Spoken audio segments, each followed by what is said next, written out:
we need to mute ourselves. All right. And We'll see you on the other side. All right. Am I muted? No, where's the mute?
It's freaking out. All right, She was positive.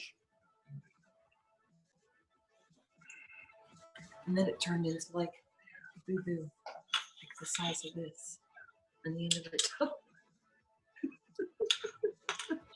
Poor thing.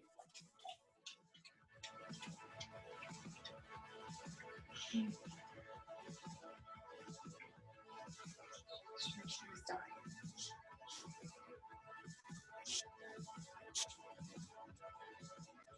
It's super blurry.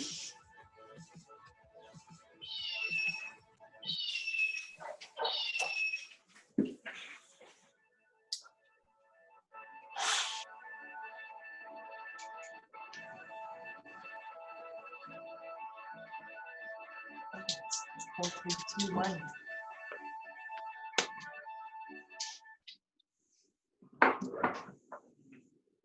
Welcome, welcome, welcome. We are so excited you are here. at the Ultimate Date Night Virtual Experience Can You Relate Tour. We don't know if you can see us yet, but you will. Hopefully we'll get that momentarily. slide off that. And you'll be able to see us and then one lovely couple who are with us tonight. Oh, they can see us. Great. Oh, okay. Appreciate You're it. saying it. I was So- going to say thanks because I can't see a thing. I can't see Help if I We're good. We're good. What? What? There you go. There's Jeff and Tammy. Let's kind of explain to you what tonight's going to be. We're Jay and Laura LaFoon. We're your hosts. And when this whole pandemic thing hit, we've got a number of comedian friends, and we thought, wouldn't it be fun to get a glimpse into their life as they're dealing with this pandemic and understand how they're kind of dealing with it. So it's going to be fun. It's going to be funny. Jeff is not here to do stand-up comedy because that's what he does for a living. And this is just a glimpse into he and Tammy's life. And by the way, we're just here to talk about some fun and marriage and dating in the midst of all this craziness. Just like Jay and I are not in Michigan right now. We're actually sitting in our Houston, son's. Texas. No, we're in San Antonio. Oh, we're in San Antonio. I always forget where they live. Show them that. I'm going to show you why we're here, though. See, look at her. Isn't She's- she Oh, look at adorable? She's a month old, Grandma bought those glasses. for and me. we're down here visiting for the first time. So, Jeff, let's just jump right in. Something very significant just happened for you, did it not? Yeah, I won the. Your birthday. Oh, No, I was talking about the golf. yeah, it's funny.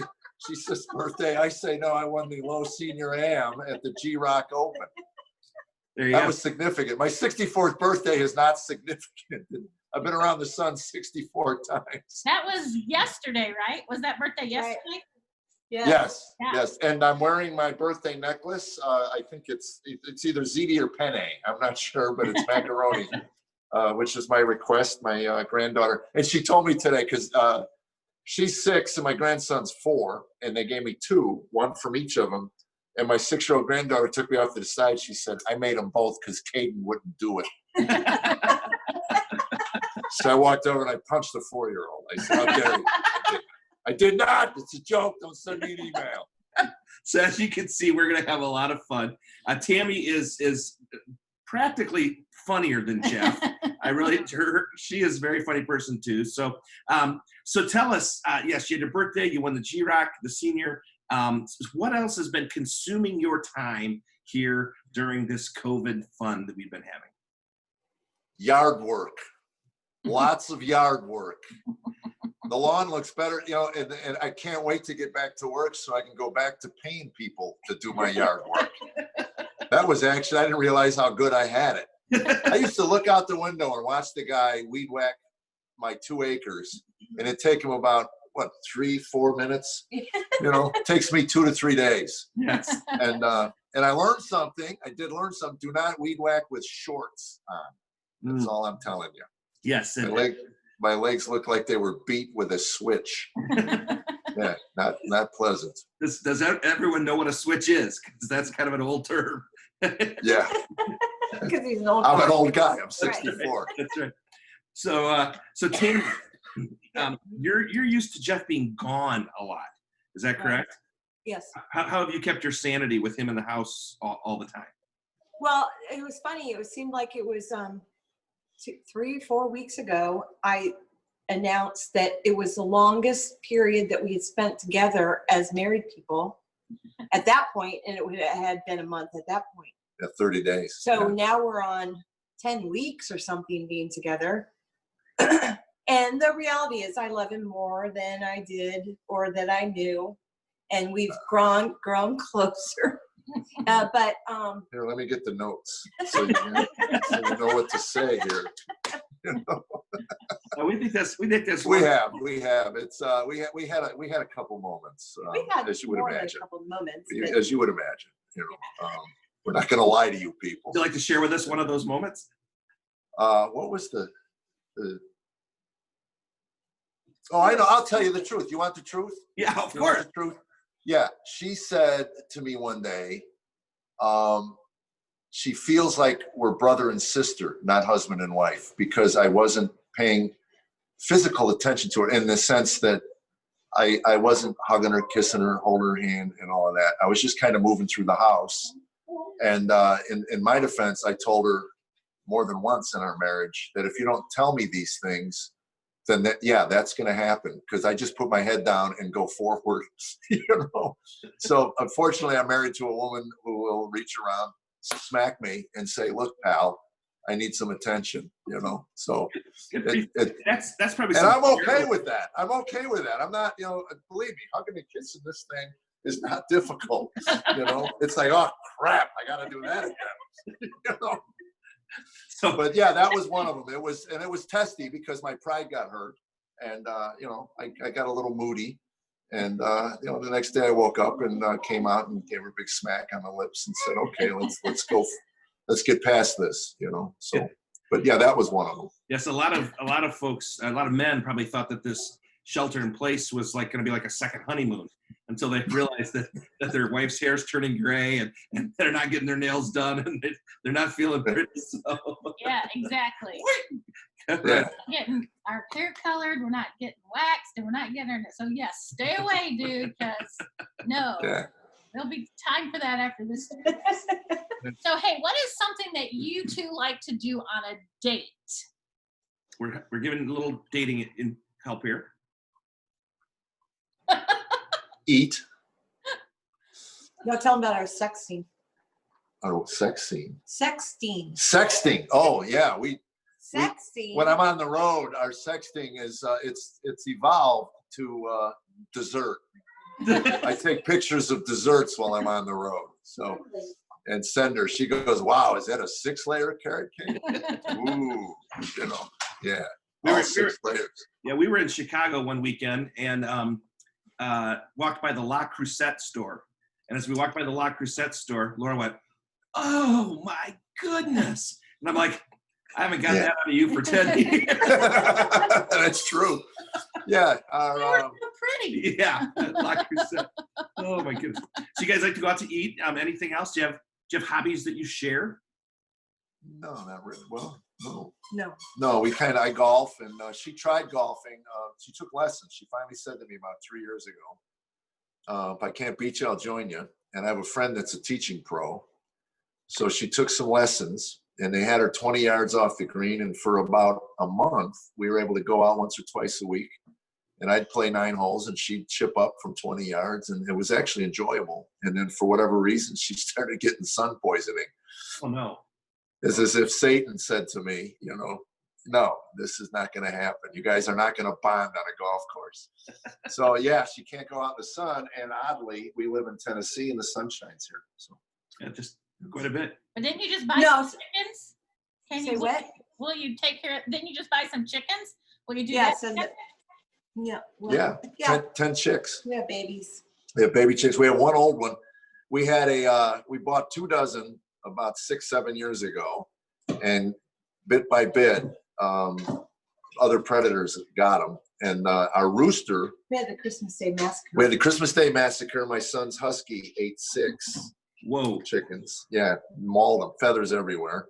Right. And then our neighbor That was the last bunch that we named. had his little 4-year-old daughter out in the yard, and our rooster was attacking the granddaughter. And only in Tennessee would a guy pull out a pistol and shoot a rooster in front of his 4-year-old granddaughter. But I hear this pop, pop. I walk out. He goes, "I'm sorry, man. I had to do it."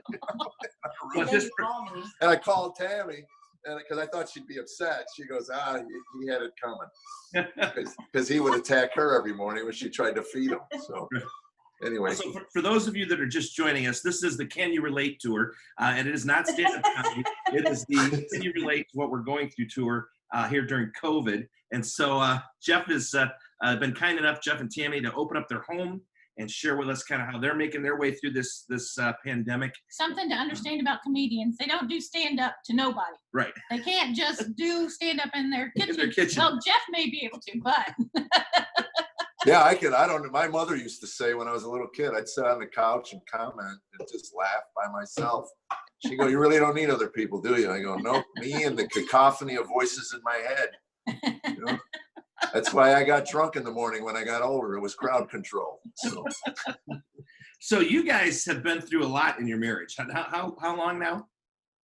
We'll be 34 years in July. 34 years. Wow. We're going to be 37 in December. But all that to be said, Um, Tell us a little bit of some of what you've learned in those 34 years. I mean, obviously, as you said, you used to get drunk. You had some alcohol issues, and Tammy, you stuck with him. We've heard your story before, but I mean, what have you learned in 34 years about being married? Oh, well, you can. What have I learned? Sure. Well, that's a hard question. I learned that if somebody had told me 34 years ago what I was in store for, I may not have done it. But now looking back on it, it was a piece of cake and it was all worth it. It's hard at the time, isn't it? I mean, No, it's horrible. It was horrible at the time. And of course, I did some horrible things. He did some bad things. But then between the two of us, it wasn't pretty. And if there was a book on how to be married and how to have a good marriage, we did the complete opposite. hey, Jeff, I think you got something on your tooth. Have you been eating peanuts? Somebody's telling Smile. Oh, yeah. Ooh, yeah, he does. Thanks, Moxie. Smile. Ooh, now it's there. Is it a roach? Is it a No. roach? Smile. Ooh, now it's right in the All right. middle. All right. Go swish. I'll be back. Here he is. Somebody just said, Ooh, it's like bad. somebody just said, Jeff's got something on his teeth. We didn't even It notice. does. Oh my Yeah, goodness. I normally notice those things. Only if it's sticking out of my nose. Yeah. Somebody said, I couldn't focus, and my husband was saying, ignore it, ignore it. That's better. And you know, All right, I'm back. that was not planned, but that looked like a stand-up routine right there when she's poking you in the teeth. Yeah. Well, the bad thing was if it kept moving, It was. It like was what good. thing? What hump? What hump? Let me see. Much better. All right. All better. All better. So what about you, Jeff? I mean, why'd you stick with it? Why did I stick with it? Yeah. Well, I guess maybe, my parents modeled, they stuck it through. I remember when I went to, we were going to get a divorce. We had made that decision, and I went to my mom and I said, we're going to get the divorce. And she said, why? And I said, it's just, we just can't get along, and Well, it wasn't what we thought it was supposed to be. You watch when my parents stayed married throughout their lives, but it wasn't what, as a child or as a young adult watching them be married, it wasn't what I expected marriage should be or could be. And then so then you try to model after what you see on television or perhaps in movies. I don't know. right. But then, and then you try to place your marriage over what you've seen and what your parents were, and it's just a disaster. It wasn't anything like what I expected or what we expected. Yeah, I don't think I had any expectations. I honestly, if I'm going to be straight up, I told friends the summer before I met Tammy, I'm going to be married in a year. And they said, why?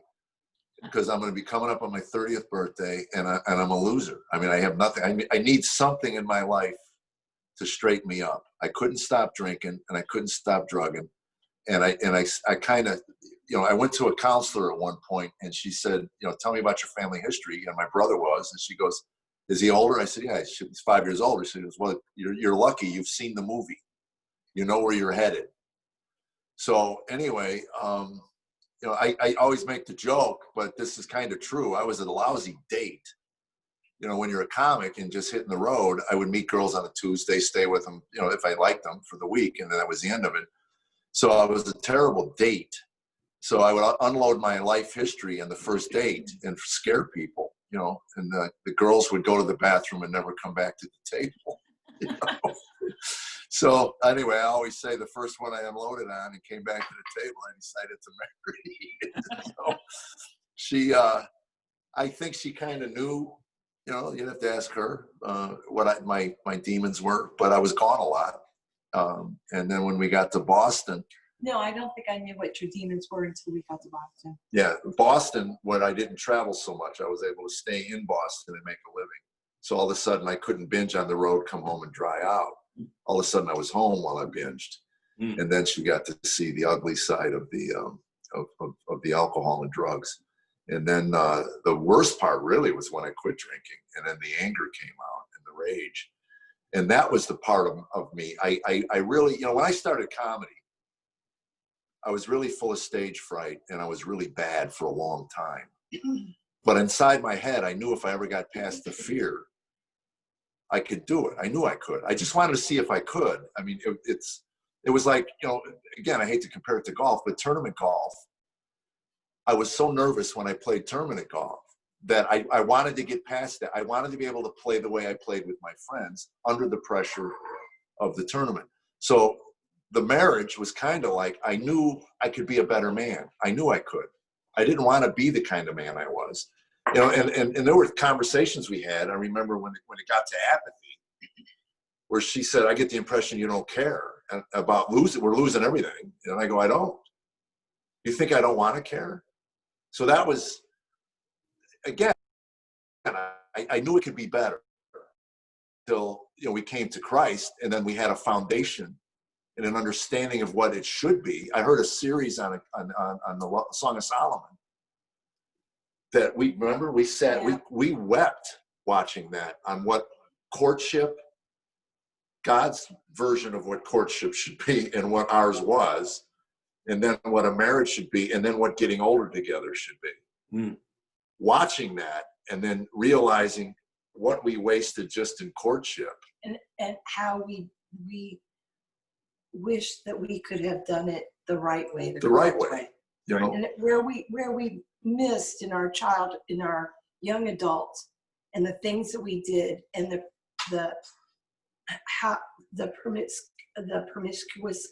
promiscuity, the things that we did that we should have saved for each other. Right. And this is so anyway, as growing older now, we think that, okay, we're in phase 3, we're growing old together. We want to do it the right way. I used to, when I started with the Gaithers back in the early 2000s, we would watch the old couples come in and just look at each other and go, you think we'll make it?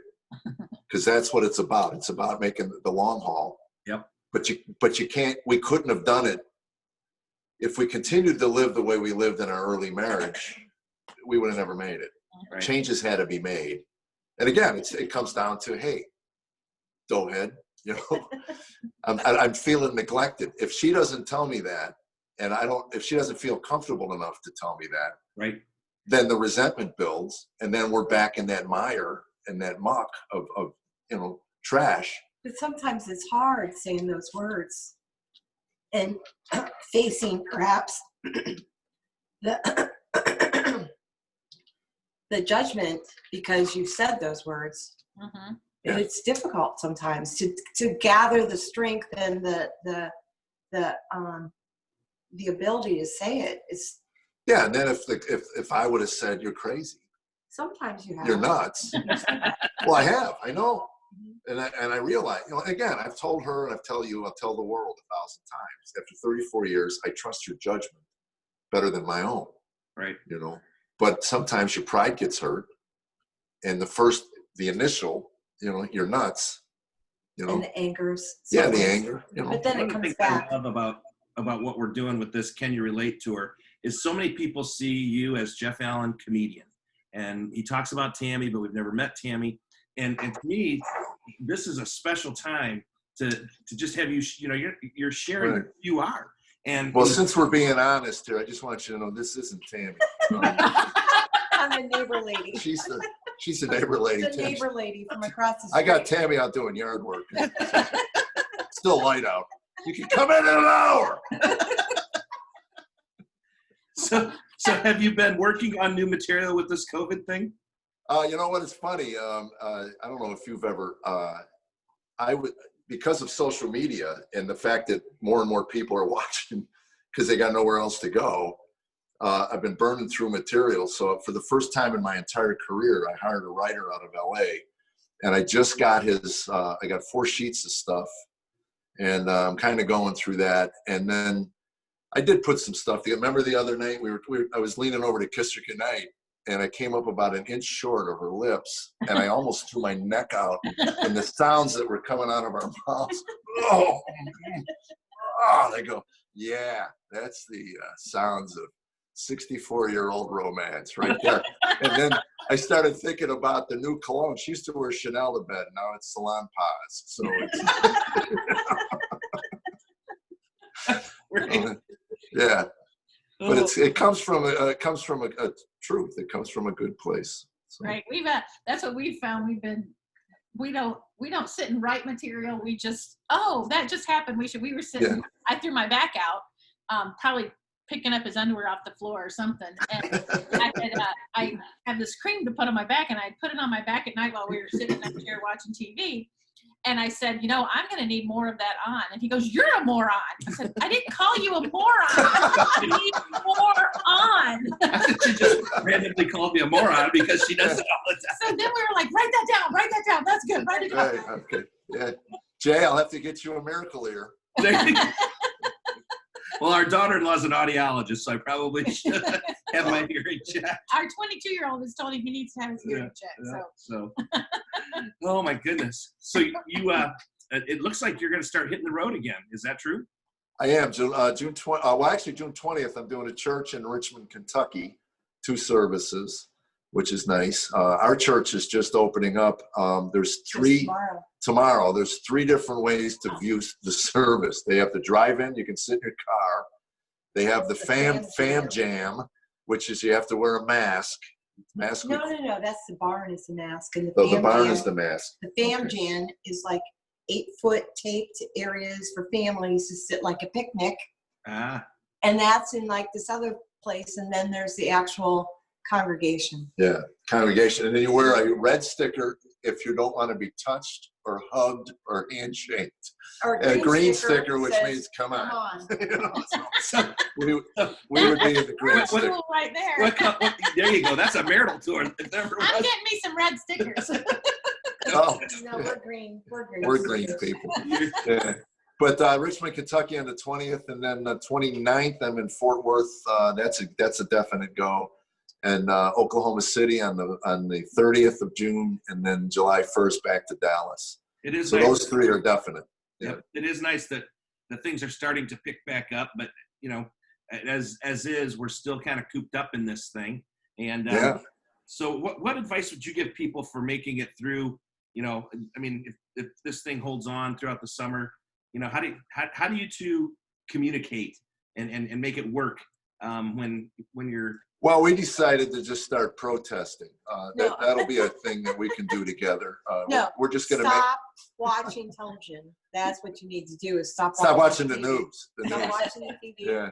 I don't know about you guys, but we were steeped in all those press conferences for about 3 weeks. And then we kind of looked at each other and went, I can't watch it anymore. Right. I'm tired of hearing about the virus. I'm tired of hearing. And then you travel, so you know what the airlines do to you. Oh, it's 15 minutes.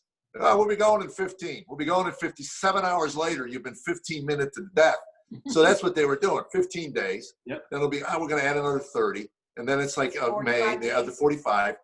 And, I'm calling my manager. So they got all the laminated every time the vice president holds up the laminated. Yeah, the laminated 45 days. 45 days. Yeah. And anyway, I'm done. So we just started binging Netflix shows. And we watched. Well, what did we watched? Obviously, the Exotic Tiger guy. We had listened to the podcast when that came out, so we just wanted to see what the video version of it looked like. Who was it? And again, it made us feel good about our lives. Far superior. We were able to climb up on our little pedestals and look down upon the Exotic Tiger King. So anyway, it's all about Carol Baskin. She. Oh, Carol Baskin they forged the will. That's been proven that she forged it because she had that clause in there that said, in case he just disappears and there's no body, she gets everything. little bit of August. Did you see the meme? That's another thing. Watch the memes on social media. They'll crack you up. Yep. They had one where the tiger had just gone to the bathroom on a curb, and it said the remains of Carol Baskin's husband. I'm sorry, I'm getting crass here, but that was funny. Anyway, that and we watched Harry Bosch. I read Pulp Fiction on the airplanes, and I read probably all 45 Harry Bosch, Michael Connelly novels. Oh, you know? yeah. That's there's something of that on Netflix? That's on Amazon. Oh, it's on Amazon. Prime. So, and then what else? We watched a bunch. Killing Eve. Killing Eve with Sandra Oh. Uh-huh. And we watched those. We've been watching the Great British Baker Show. We watched a long that. time ago. Yeah, we're a little slow. Look behind me, and there's a cake there. I've been looking at that. Is it a real Tammy's a great baker. That's a carrot cake, my birthday cake. Who made it? Tammy. Tammy, she is she won't admit it, but I'll tell you, she's a world-class baker. She really is. She's made some amazing birthday cakes for the grandbabies. That's awesome. And me, not so much. I cooked 3 or 4. No, I was going to say that. Never mind. I thought you were saying that I haven't made you. Nice cakes. She makes me beautiful cakes. Look at behind her. You're so skinny. Oh, I work out a lot, and I started that 4 years ago. I turned 60. And Tammy says to me, she goes, I need to exercise and work out. And I said, I think there's a tape in the basement that you'll enjoy. It was T25 from Sean T. She made about 4 minutes. She goes, I can't stand this guy. And she went upstairs. He talks in the first person. Third person. Yeah. Matter of fact, there's a tape of his, one of the tapes that says, that's right, I talk in the third person, get over it. So I videoed it, and I sent it upstairs to her from the basement. I said, Sean T said, get over it. But anyway, she quit after about 8 minutes, and I kept going for 4 years now. There comes a point where I look forward to it, but yeah. I'll miss a day here and there. We came off the road March 1st, and that was going to be the end of our, winter season. And then COVID hit. And so we're like, we're going to go do Tony Horton. We're going to go in the basement. We're going to do it, which we have. But we didn't realize how old we were. Oh my gosh. You do the Pilates or the yoga with Tony Horton, and Chase is over there laughing like, my body don't move that way. No. Right. No.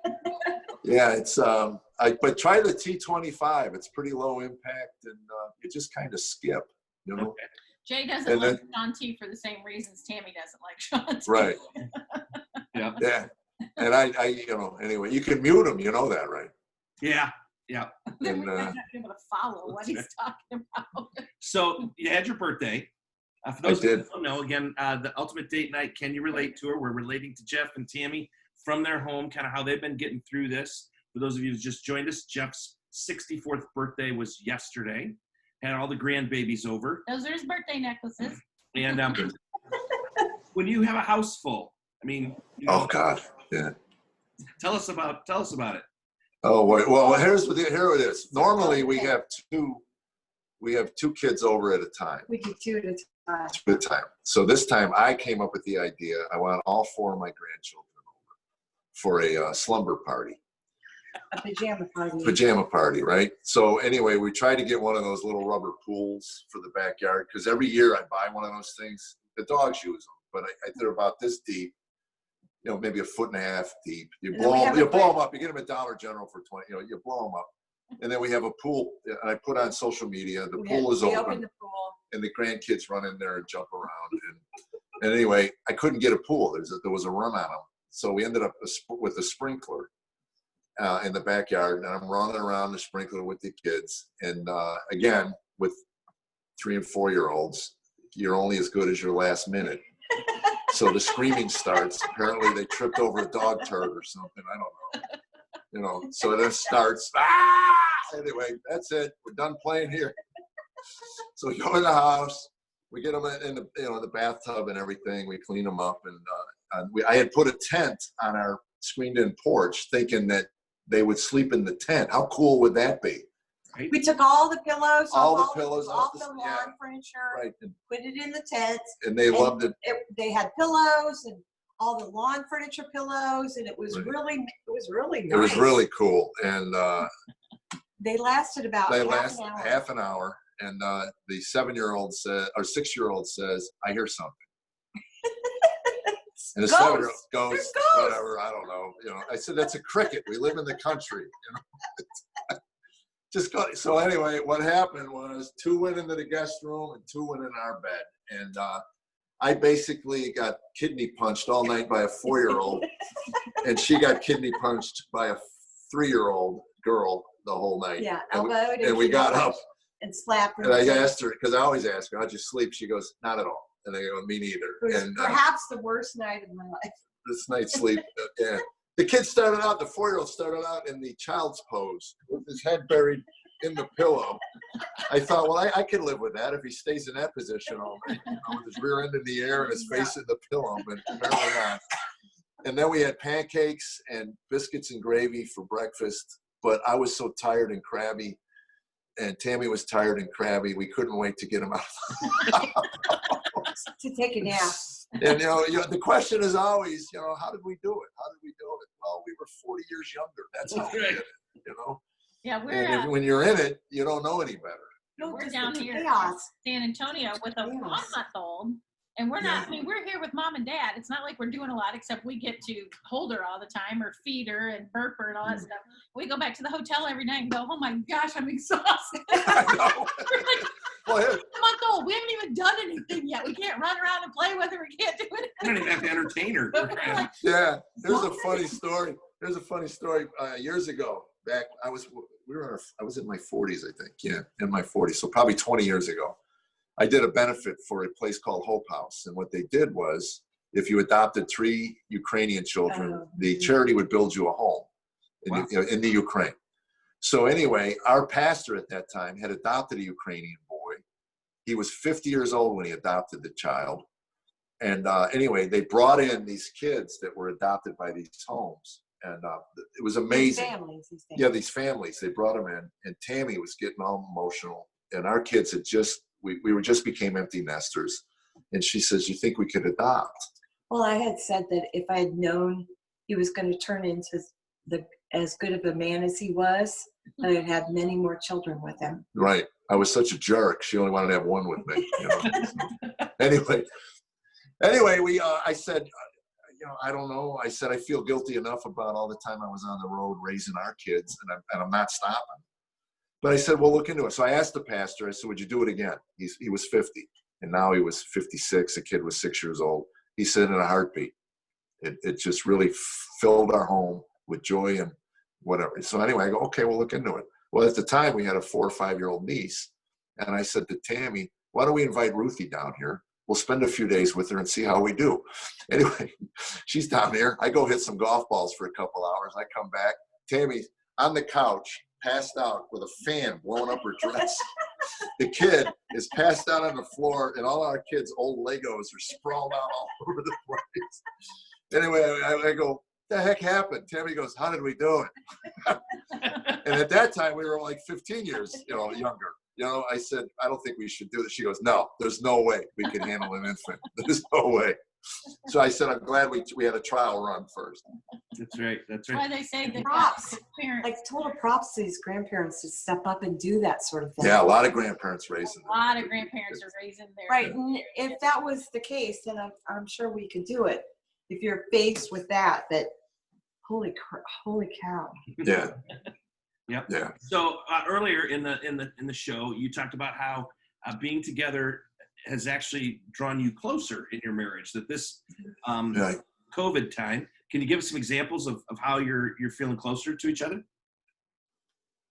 We're cooking together. We're cleaning together. We're doing yard work. We're not cleaning. Well, not cleaning the house, but I clean the dishes up. Oh, you do? Yes, thank you. Yeah. Yeah, and we're doing yard work together. We did some major. We had vine issues. I don't know if you ever had creeping vines.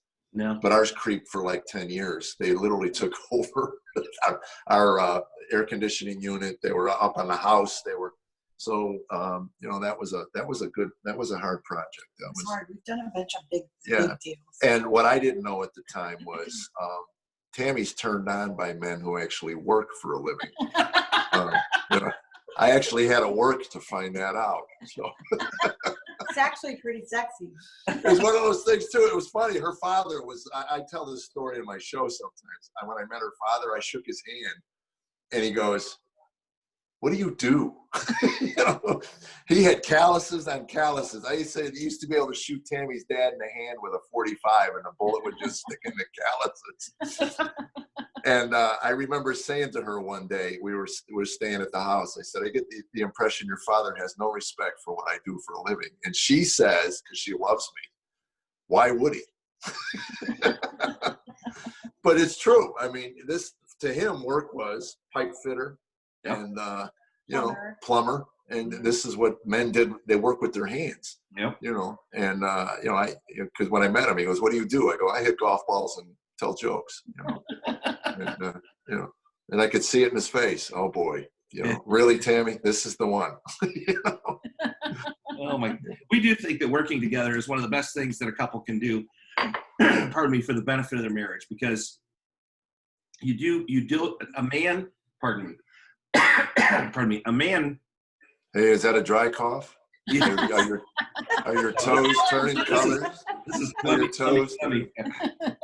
Men bond. Actually, you'll get used to this again, being around your grandchildren. You get sick all the time. So.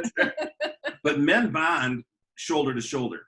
You know, that's why we like to golf. That's like how we do stuff with our buddies, but it's not face to face. So when you're doing stuff with your wife shoulder to shoulder, it makes a man want to, you know, want to be closer with his wife. And like you said, when she sees you, when you're cooking together and stuff like that kind of stuff, you're spending the time shows you care. And I think that's one of the biggest things that we'd love couples to take away is that, you know, in this time where we're not being able to be as social as we might want, use it to your benefit. Use it for the benefit of your relationship there. So what is one thing you would tell couples to do in order to make it through to 34 years, 36 years, you know, however long? You had a rough start, you had a rough, you know, you guys have been through a lot, but what is something you would say to give couples hope who may be listening going, okay, if they did it, we can do it? Well, I think our turning point,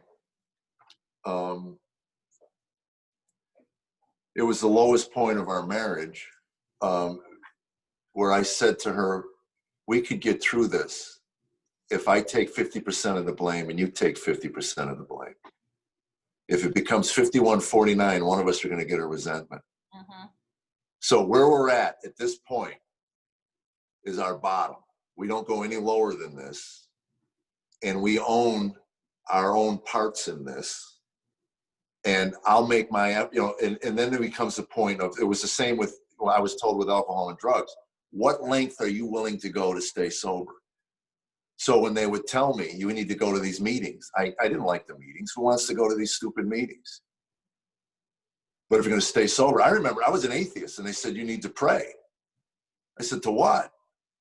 And they said, well, here's a prayer for you. And they gave me the 3rd step prayer, you know, and I prayed that prayer every day. I didn't believe in God, but I was told it would keep me sober.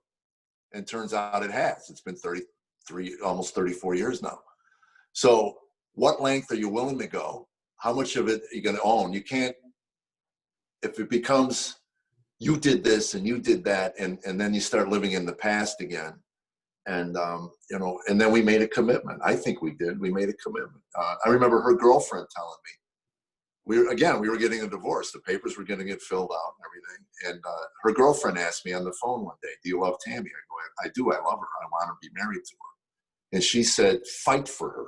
Hmm. I go, how do I do that? She said, fight for your wife. And I mean, again, I had no tools. So I started buying books on 100 things you can do that are romantic. And she'll tell you, I mean, I'm not, you know, I started a brush fire one night. You know, I had roses on the pillow and I pushed her down on the pillow. She was nude and she sat on a thorn and she shoved me and we knocked the candle over. And, you know, this is how me trying to be romantic works out, you know, but she appreciates the effort, you know, and that's what she said to me. Just make an effort, for gosh sakes, right. You know? Right. And I think for 95% of the people out there, that's exactly it. You know, we did a date night one night, and this old man shuffles up to me. He had to be in his 80s. He said, you tell everyone what you did to get her is what you got to do to keep her. And it's the same Right. thing. What you did, you got to keep doing. You can't just put it on autopilot. You've got to make those efforts time and again. So no, and it does help if you have someone in your life to tell you that she's feeling neglected. I don't know of a man that would fess up to that. Maybe, I don't know. I remember there were times, because she gets up an hour before I do. And she sits at the counter on the computer. So when I come out of the bedroom, her back is to me. And then I'll walk up and, give her a neck rub or something and kiss her on the neck. And there was one morning I realized that if I wanted her to kiss her on the lips, I have to turn. She never turned to face me. She just kept playing on the computer, and I go, good morning, babe. How'd you sleep? That was okay. And I realized, wait a minute, if I want to kiss her on the lips, I got to turn her around. She's not going to turn around on her own. I could have said, hey, witch, I'm trying to kiss you here, pay attention to me. Or, you just, if that's your desire, then turn her around and make the effort. And I remember one morning I kissed her really big on the lips, and she says, now that was a kiss.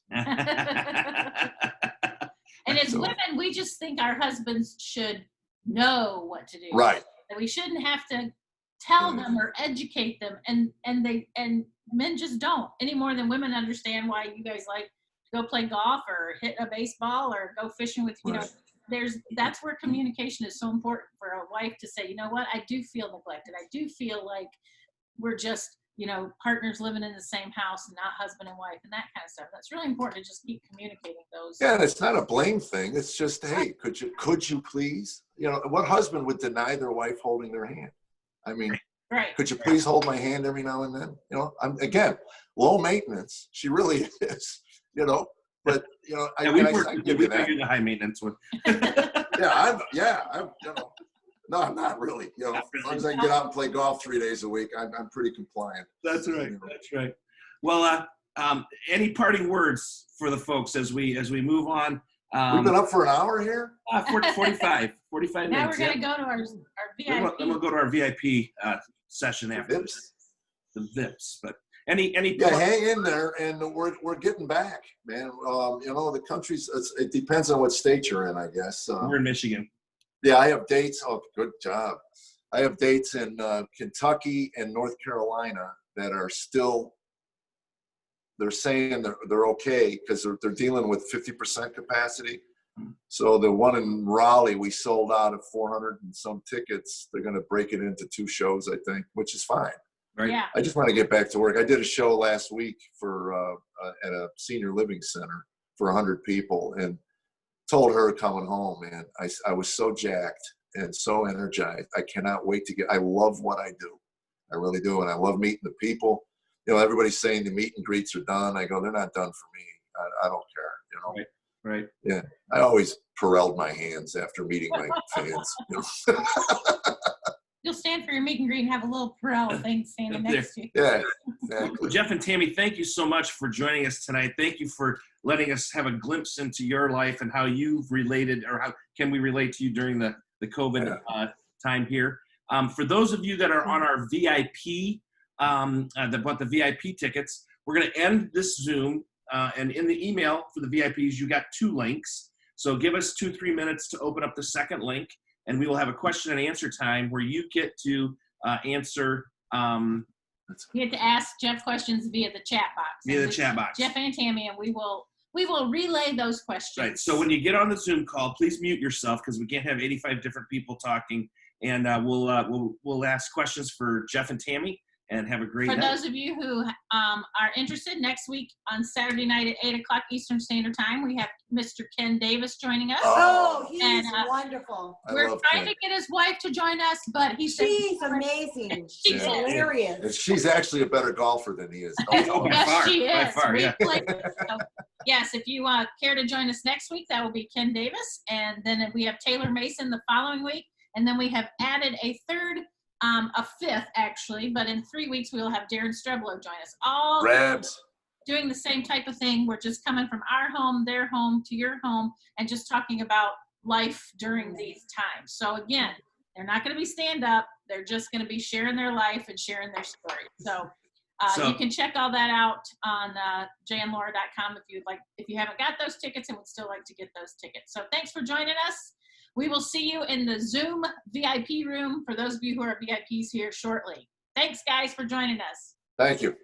Alrighty.